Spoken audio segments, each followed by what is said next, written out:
చెత్త బీకటం అయితే అయిపోయింది. చెత్త అయితే కాలబెడతారు. అస్సలు ఈసారి ఎప్పుడైనా రాలేదు మా ఇంట్లోకి పాములు అయితే చాలా వచ్చినాయి.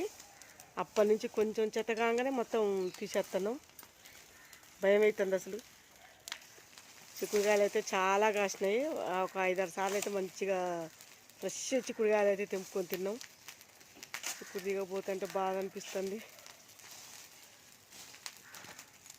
ఆ చిక్కుడుకాయలన్నీ తెంపాక తీగకున్నాయి బాబాయ్ కాయలు అటే. అందులో మళ్ళీ విత్తనానికి వచ్చే సంవత్సరానికి అయ్యే ములుస్తాయి. ఆ కాయకున్నాయి చూడు.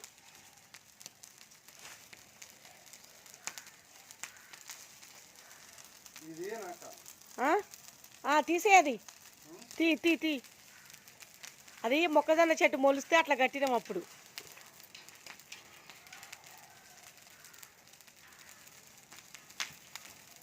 అస్సలు వంకాయలు అయితే ఈ టైంలో ఫుల్ కాయలు కాసినాయి. ఈ చిక్కుడు తీగ ఈ ములక చెట్టు చేయబట్టికి మొత్తం పోయినాయి. అసలు ఒక కాయ కూడా లేకుండా చెత్త అయితే ఫుల్గా మండుతుంది.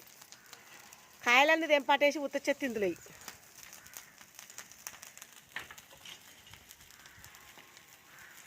ఆ చెట్టును కూడా బీకే అన్న, దాన్ని కూడా బీకే అందులో. అది ఎట్లా మొలిసిందో మొక్కజొన్న చెట్టు మొలిసింది.